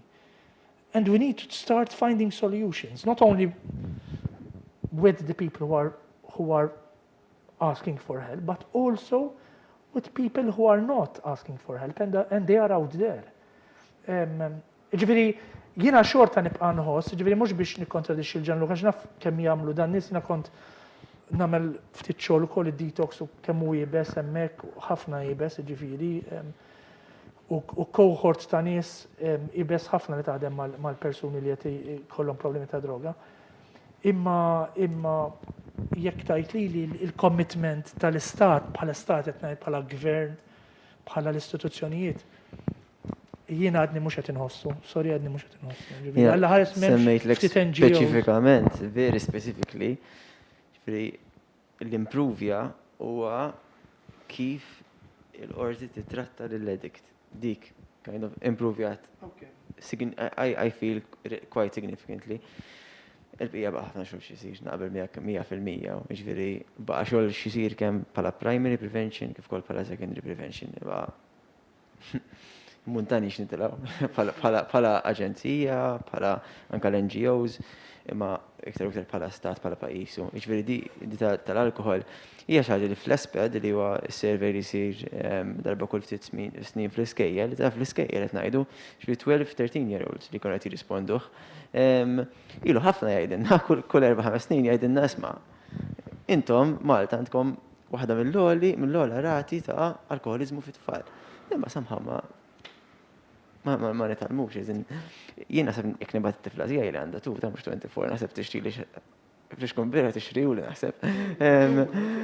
Mentri mbagħad ġiri nkun pajjiż barra minn Malta, għasek tixtri whatever li fih tikkalkohol jitolbu card card f'ċertu pajjiżi. Ġifieri, naħseb huma affarijiet vera bażiċi fil-verità.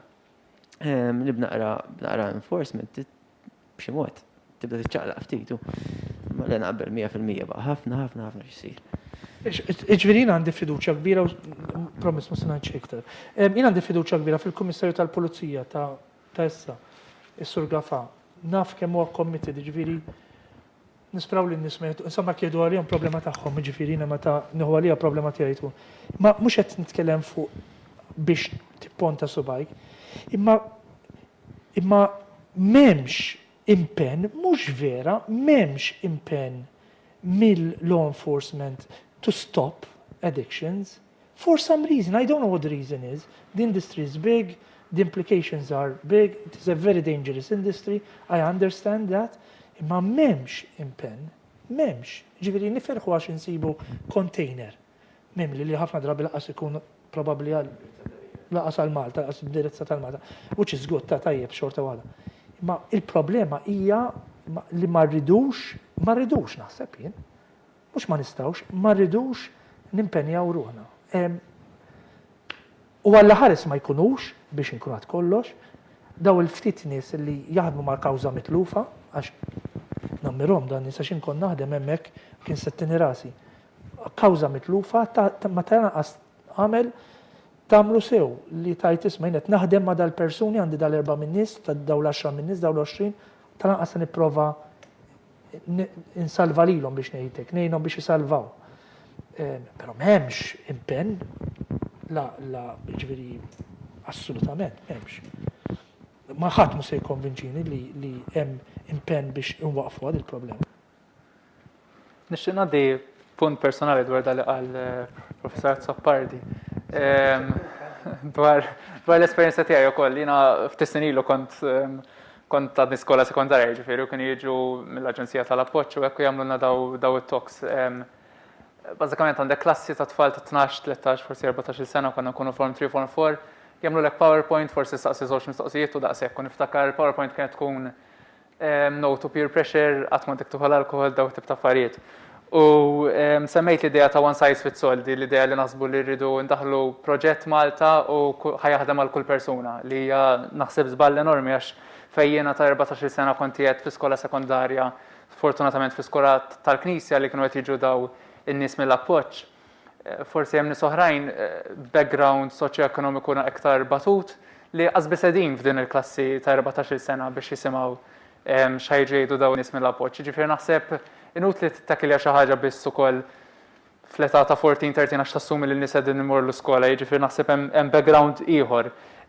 Kif qal professur ukoll hija importanti ħafna li nimplementaw din l-idea ta' critical thinking li jekk ma tkunx tiġi minna u mill-familji tagħna hija diffiċli to escape this bubble u tibqa' taħseb dejjem l-istess ħaġa u tibqa' tħoss l-istess pressures. Li nixtieq ngħid li gwart l-alkohol u affarijiet bħal sigaretti u droga forsi aktar komuni naħseb il-problema hija normalizzazzjoni matul ħafna centuries, decades, li nowadays il-gvernijiet jaqlaw il-flus mit-taxxa minn fuq l-alkohol u minn fuq il-sigaretti u naħseb dik li l-idea li hija legali li n-nies tihom l-idea forsi li mhijiex daqshekk ħażina wkoll. Nixtieq nitkellmu ftit dwar l-aħħar żewġ punti forsi dwar id-demografika tal-użu ta' droga f'Malta. Forsi Gianluca jista' jgħidilna aktar kif tinqasam forsi jekk tara x'iktar irġiel li huma addicts, l-etajiet meta jkunu bdew daw il-problemi forsi. Rigward daw l-ewwel punt, irġiel u nisa isu ir-ratio ta' 4:1. Guess which side? 4:1 għall-irġiel ovvjament tajjeb. Bħala kemm naraw nies tajjeb isu jekk qed nifkaw fuq l-eroina biss isu bħalissa on opioid substitution treatment, ġifieri jew metadone jew nkella buprenorphine, madwar qrib l-1000 persuna li jattendu kuljum jew on regular basis għall-eroina biss jew nkella ħadda kull l-eroina hija droga primarja tagħhom. Però speaking of trends rather than numbers, tajjeb kif għadt iktar kmieni, qabel il-maġġoranza tal-każijiet new cases kienu jkunu heroin users basically tajjeb sa ftit snin. Però llum il-ġurnata dawk qegħdin ħajjew stabilizzaw aktar milli naqsu u għandna spike kbira ħafna ta' nies li ġejjin b'problemi ta' stimulants tajjeb ġifieri qed ngħidu ta' primarjament crack cocaine u cocaine, methamphetamines qed iżidu ftit ukoll u li semmejna l-ewwel alkohol. Tajjeb, ġifieri llum il-ġurnata new cases, ġifieri jekk jiena f'multidisciplinary team meeting rajt 8 pazjenti pereżempju, llum il-ġurnata nista' ngħidlek ħajkunu 4 alkohol u 4 coke. Tajjeb, ġifieri heroin ftit stirna naraw new cases. U ovvjament dik hija predicting in about 10 years time, ovvjament, ġifieri il-maġġoranza assoluta ta' pazjenti li ħankun qed nara ħankunu dak fuq stimulanti prattikament. Jekk it-trend tibqa' li. Tajjeb bħala etajiet fil-fatt biex inkomplu kind of nżejnu dal-punt, isu 50% tan-nies li għandna li huma primarily heroin users huma bejda ta' 35 u 45, tajjeb. Mbagħad dawk li huma iktar cocaine users huma bej 20 u 30, 50% tan-nies. Grazzi. Rajtu xi tibdil jew xi impatt fl-aħħar sena ħabba l-pandemija naf li semmija professur Azzopardi fil-bidu. Ma nafx tixtiequx tgħaddu xi kumment dwar hekk forsi. Aħna għamilna survey ta' qassamniħa il-180 ruħ li jiġu detox pratikament, ovvjament 180 mill-ħafna iktar. U ma nistax ngħid li rajna xi differenzi ta' barra minn hawn, però ma naħsibx li d-dinja mistoqsija l-iktar għalija l-fatt li kif għad fil-bidu ħafna nies idumu ħafna biex ifittxu lajnuna. Tajjeb, ġifieri hekk kien hemm nies li kif qal Andrew, tajjeb, iktar kmieni. Minħabba il-pandemija bdew jużaw is-sustanzi daw żgur li għadhom ma fittxewx lajnuna, jew inkella jekk fittxewha għadhom ma waslux sal-punt li imorru f'dak il-post vera stigmatized id-detox, fimt, għadhom ma waslux semmek, żgur. Ġifieri dawk in-nies probabbli jekk nisperaw li le, imma jekk jibqgħu bil-problema will be facing those consequences in a couple of years time probably.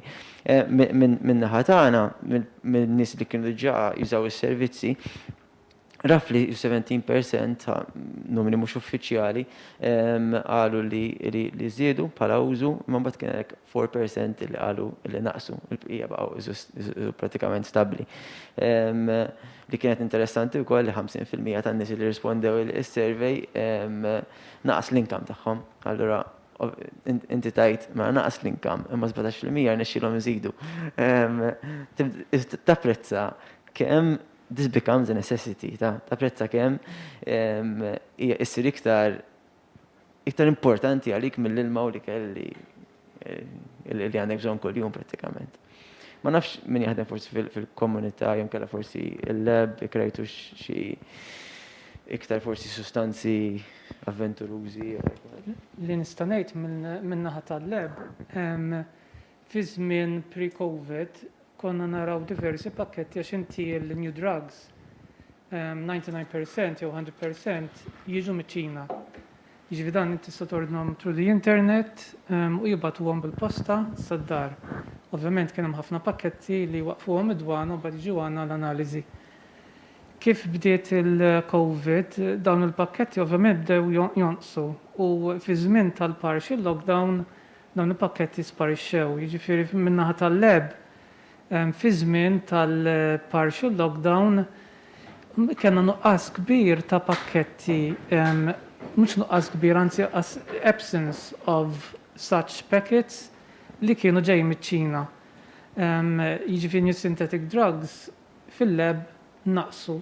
Li naqsu wkoll ovvjament minħabba li l-ajruporti kienu magħluqin u l-portijiet kienu magħluqin huma l-importation.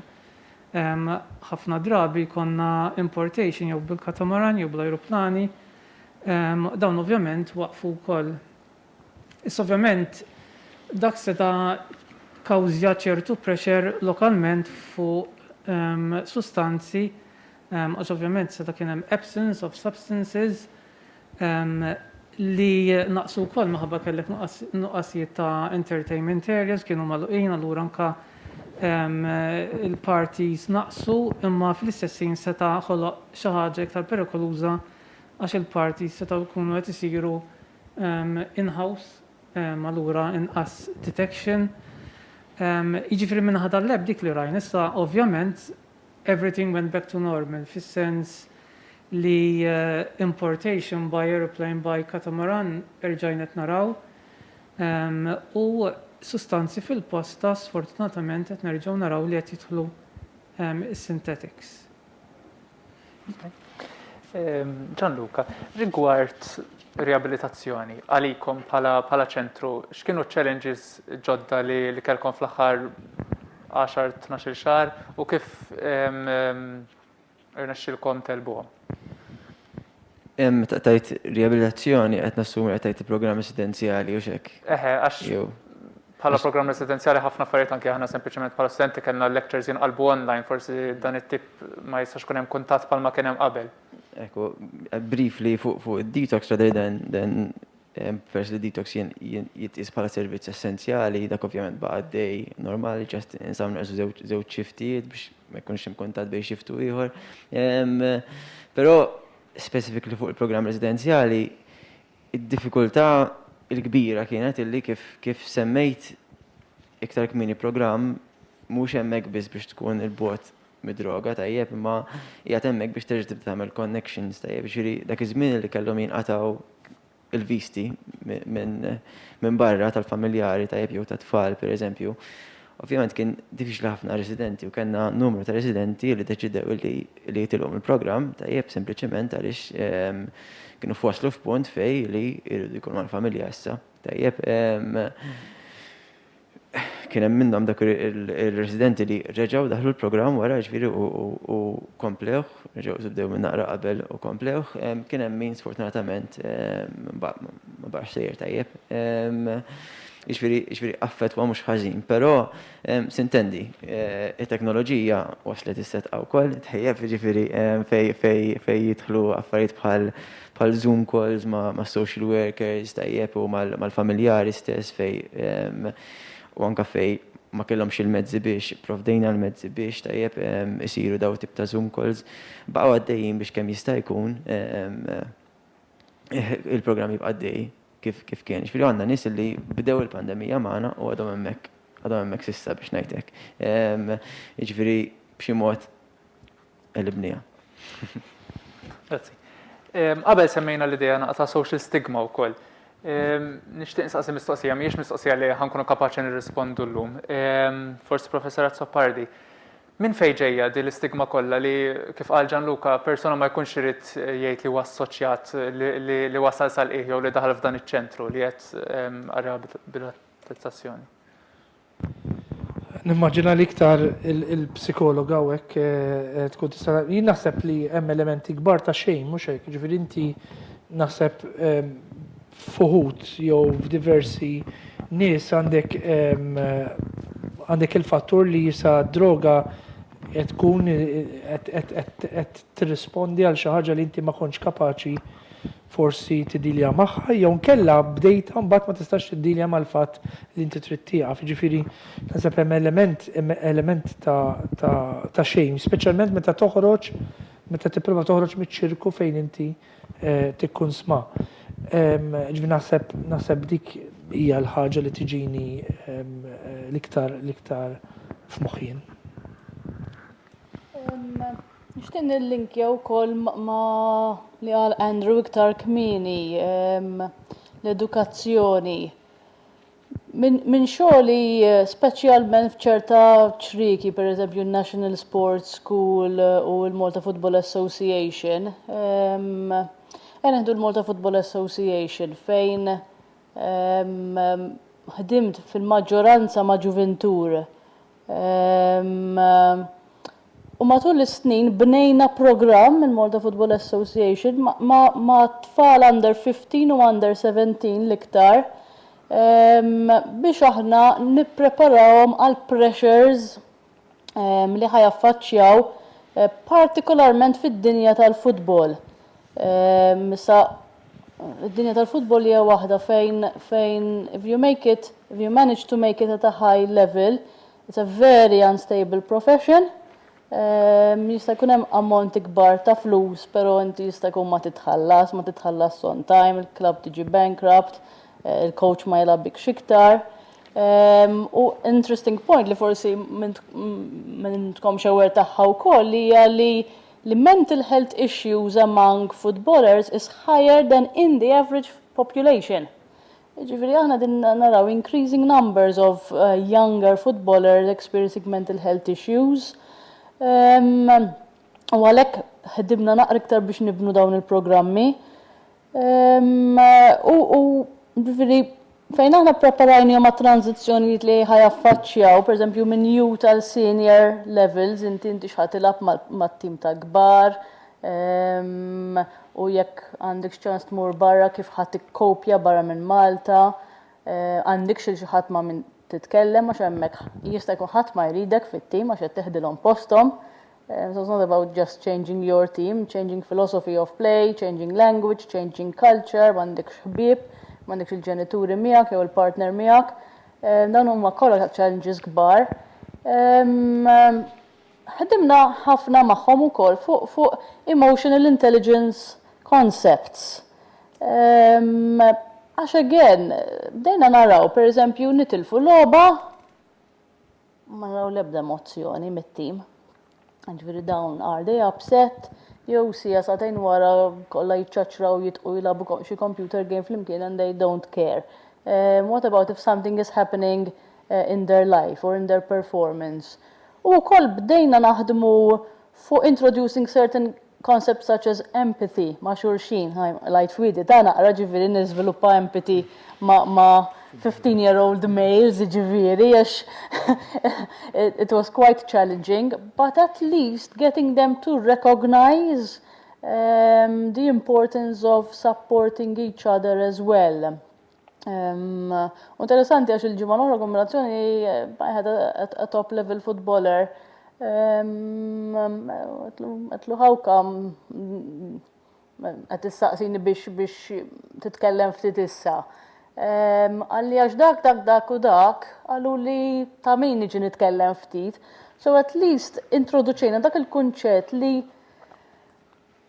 tista' tfittex l-għajnuna imma inbniet b'tali mod fejn is-servizz kien qed jiġi offrut bħala parti mit-training tagħhom qed jiġi offrut għat-tim kollu saru jafu it-terapista dal-każ kont jiena and that made them more comfortable to seek support.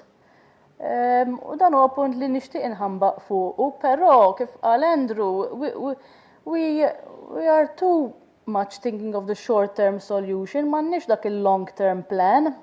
So jinbidel is-setup and all that work goes down the drain. Okay, so again, jekk dal-programm fiħdan l-assoċjazzjoni ħajkompli, jekk ix-xogħol li jiena inizjalment bdejt fil-National Sports School u jien ma bqajtx hemm sar minnu, waqaf kollox. Where is that continuation? Għax aħna forsi naraw li m'hemmx il-flus għal ċert affarijiet. And it's always these things that suffer. So naqbel ħafna ma dak li qal Andrew li you know, the education part and the support is crucial. U jekk aħna forsi nagħmlu iktar enfasi bħala nazzjon fuq il-helplines available u fejn wieħed jista' imur għas-support dik hija importanti. U kif semmejt inti dawk it-talks fl-iskejjel, they are done in such a way jisu mhux nerġgħu nisimgħu talk fuq id-drogi, but they're more done by people who might have gone through the system, who abuse drugs and who speak to young people about how it affected their lifestyle and what mistakes they made biex forsi żgħażagħ jitalmu mill-esperjenzi ta' ħaddieħor. So kind of dak l-approach li we grow from the critical situations in life u li inti tista' ddawwara ħajtek jekk ovvjament ikollok is-support u jekk inti willing taħdem fuqha. Jiena sepp żgħir l-istigma inħoss li ġejja wkoll l-istigma tas-soċjetà ġifieri ġejja mill-fatt li daw in-nies tajjeb min ikun qed ibagħti problema ta' addiction minħabba l-istat disprat li diġà diskrivejna li jkunu qegħdin fih jagħmlu affarijiet li jiena u inti ma nagħmluhomx in everyday life, jiġifieri li forsi tisraq lil ommok jew missierek jew lil nanna jew forsi li tisraq minn ħanut tajjeb jew kellha forsi jkollok behavior aggressiv u behaviors fortunatament over the years ġie assoċjat ma dawn in-nies.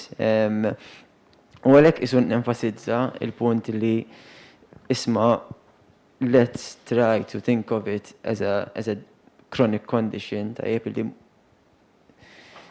l-ewwel spjegajt il-cravings tajjeb jiġifieri jekk jiena nagħmel ġimgħa ma nixrobx probabbli jekk ikun hemm xi ħadd qudiemi tajjeb u għandu xfliexku ilma fidejh, naħseb lest li inti xeba tajba biex forsi noħollu bel-ilma, fimt?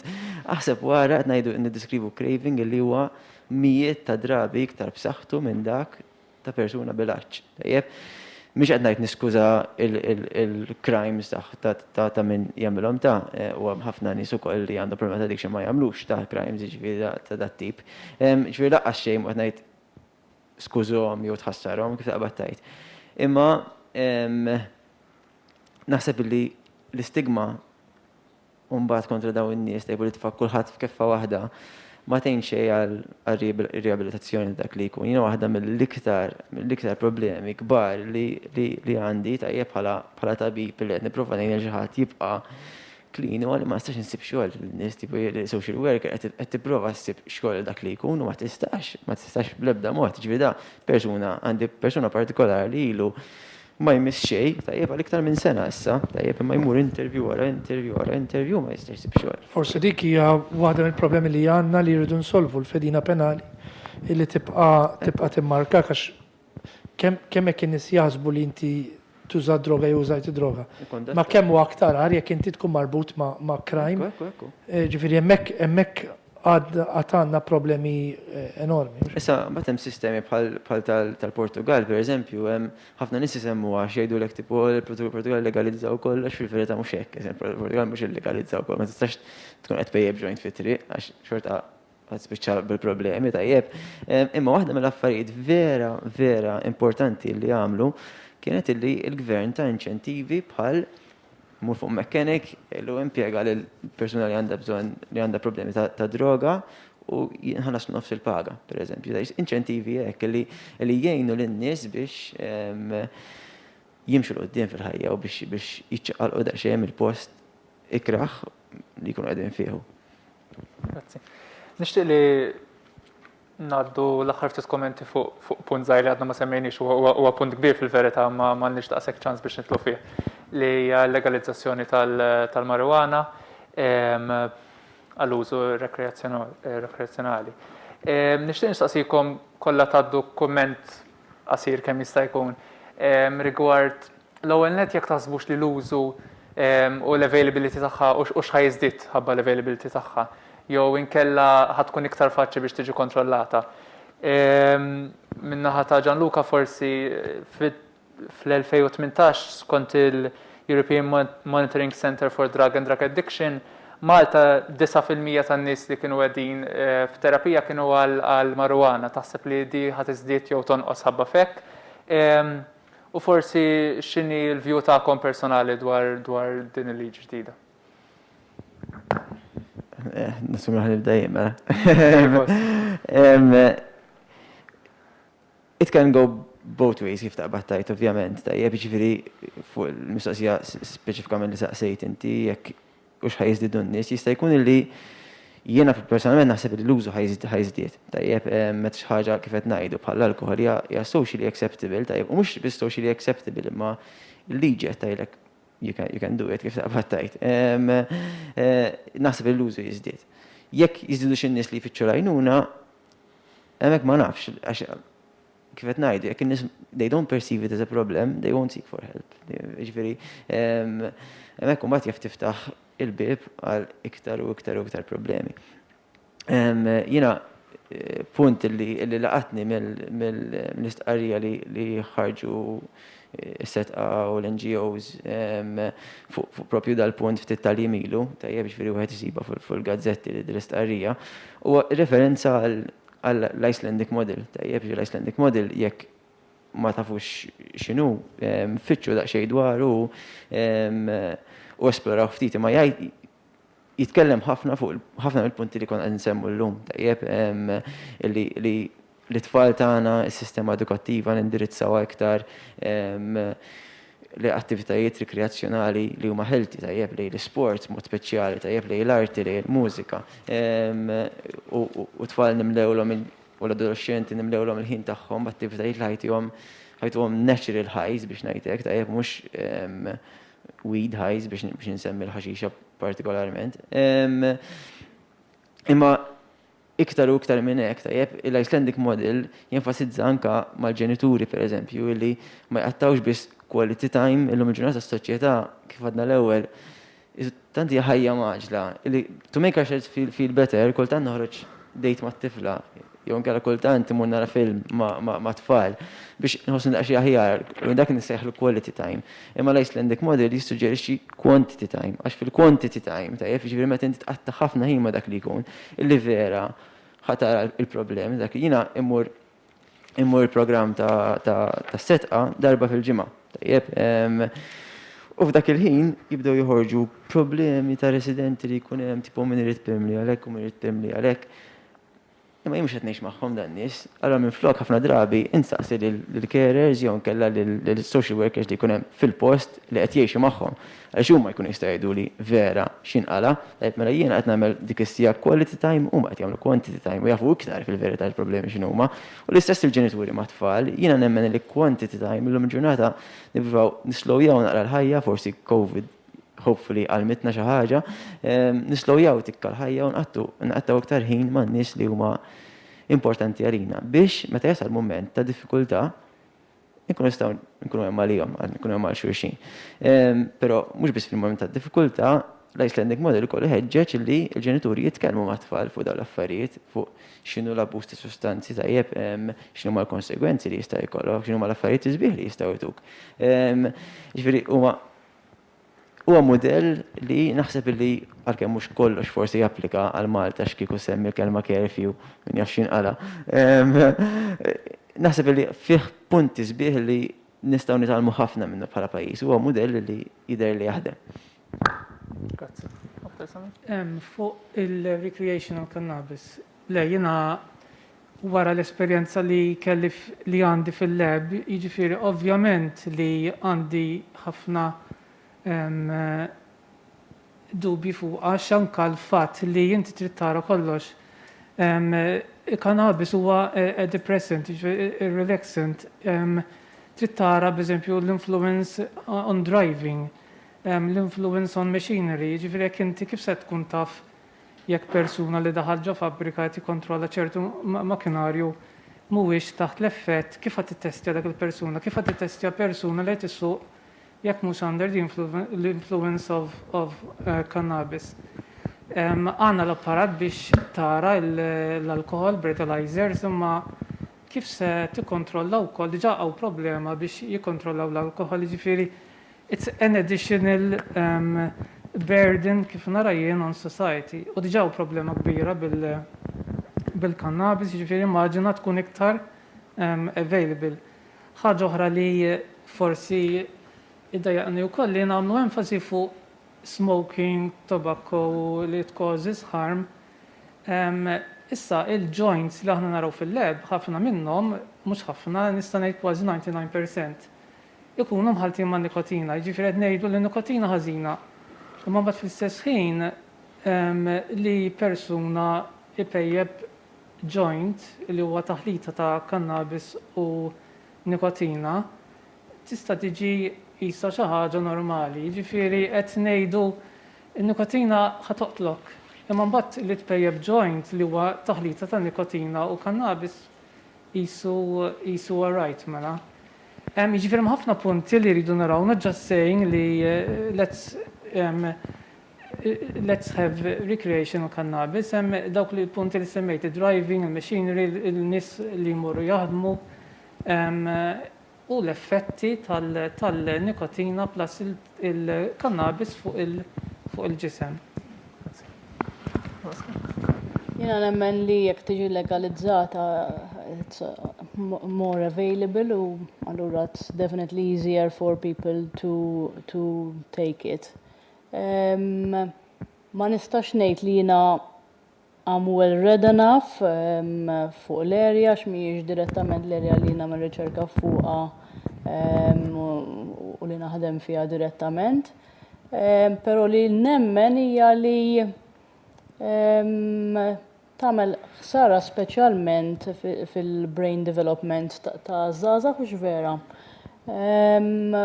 U on a different level, nara ċerta addictions li żgħażagħ diġà għandhom lejn computer games, so maybe in some way I can associate with the problems increasing in young people. Bħala valur personali tiegħi, jiena ma naqbilx ma li tiġi legalizzata, però wkoll ma nafx biżżejjed fuq issues pereżempju bħal medical marijuana. So again, ma nafx Gianluca jistax id-dawwal li naqra iktar moħħi fuq dil-area. Però ma naħsibx li n-nies għandhom ħaltuhom flimkien laqqas, jiena wkoll m'iniex professur tal-medical marijuana kif taqbad tajt. U personalment ikolli nistaqar li qatt ma ktib tal-ħadd biex ngħidlek. Forsi jgħid xi ftit jew jistax naħseb fuq ukoll dak il-fatt. Imma il-medical marijuana hija available, ma naħsibx li għandha titħallat mal-diskors ta' u xħan illegalizzaw il-kannabis jew le. Ma nistgħux ngħidu, isma' daħliċ il-medical marijuana, allura ma jteżwel daħħal kollox, fimt? Għax f'dak is-sens tajt il-morfina ilha magħna l-isptar, daħħal l-eroina l-ftit kif taqbad tajt. Ma naħsibx li għandna nħaltu iż-żewġ argumenti flimkien. Ħajtek, medical marijuana is still only prescribable by doctors so far. So ċertu livell ta' kontroll jekk tiġi mill-banda l-oħra legalizzata tal-marijuana, l-kontroll dak ħajkun intilef. Naħseb li ġrida nixtieq nkun naf x'għajdu l-udjenza u min qed jarana għaddax, naħseb kollha kemm huma ma jaqblux magħna, ġifieri inserta hekk u erba' min-nies l-erba' li aħna qed ngħidu li ma naqblux mal-ħaxixa. Jiena wkoll ġifieri għandi problema bil-kannabis, għandi problema li tidħol l-iktar għaliex għadna ma nafux biżżejjed, ġifieri jiena ma ngħidx nabolixxuha left, right and center u daqshekk, naħseb li għandna niddikriminalizzaw u shows b'kopji li qed ipejpu l-ħaxixa d-dar jew qed jagħmlu użu minnha mod ġa naqsu ħafna ġifieri u rari tisma' f'każijiet bħal dawn. Meta jkun hemm każijiet bħal dawn ma bla sens, ġifieri l-pulizija missanda biżżejjed tagħmel minn noqogħdu nagħmlu dawn il-motetti, però minn allura jiena ma naqbilx mal-madħul tal-kannabis, anke għaliex ma nafux. Ġifieri hawnhekk erba' min-nies ġejjin minn oqsma differenti u kollha għandna dubji tagħna. Ġifieri l-fatt li hawn tant dubji naħseb fiha nifisha, naħseb tgħidilna ma taġlux, ejjen nitkellmu iktar, naraw l-evidenza x'inhi tgħid, naraw ix-xjenza x'inhi tgħidilna, naraw l-impatt tagħha x'inhu jgħidilna. Ġifieri naħseb jiena hemmhekk għandna bżonn nagħmlu riflessjoni. Però mbagħad stejjer bħal ta' Daniel Holmes, pereżempju, hija problematika min-naħa l-oħra, ġifieri storja kera ħafna li naħseb hija teba kbira fuq il-sistema ġudizzjarji tagħna. Illi vera kien hemm mentalità differenti, però hija storja kera ħafna. Ġifieri jien mhux qed ngħid, żgur qed ngħid niddikriminalizzaw, żgur qed ngħid li m'għandniex għalfejn noqogħdu nagħmlu shows, però inħoss li tant ma nafux, għalmenu tant jien ma nafx, li m'iniex komdu u li tajt li għax għandna s-sigaretti u għandna x-xogħol, però għax nagħmlu dawk daħlu, ġifieri għadna kif qed insemmu xi problemi għandna. Gianluca kienet iżemmi kemm il-problema tal-alkohol hija problema enormi, ġifieri. Però naħseb illi għadna ma nafux u rridu noqogħdu attenti li l-politiċi ma jilabunniex xi ftit b'moħħna wkoll għax dawk huma mqarqxin li jilabunna ftit moħħna u jaljenawna minn affarijiet li forsi huma aktar importanti li qed nitkellmu fuqhom f'dan il-pajjiż. Mhux ma nitkellmux fuq dan is-suġġett, noqogħdu attenti li din ma tkunx logħba, niftħu moħħna. Jiġifieri min-naħa l-oħra naħseb għadna ma nafux biżżejjed, so hold on to your horses. X'inhi l-raġla? Ġifieri ngħinu min għandu diffikultà ejja ma noqogħdux nagħmlu shows, ġifieri there's enough to do. Ejja niddiskutu, ejja nesperimentaw, ejja nistudjaw, ejja nagħmlu esperimenti, ejja nużaw ix-xjenza. U mbagħad niddeċiedu fi jova. Grazzi ħafna. Jiena min-naħa tiegħi dak kienu mistoqsijiet kollha. Provajna noqtu ftit topics ħafna minnhom tista' ddum sada u pitada u ġimgħa sieħa titkellem dwarhom. Fisem il-KSU nixtieq nirringrazzjakom tal-ilqajtu l-istedina tagħna biex tkunu hawn u minn segwina hawnhekk u Facebook nispera li kienet edukattiva u interessanti għalikom kollha. Grazzi ħafna.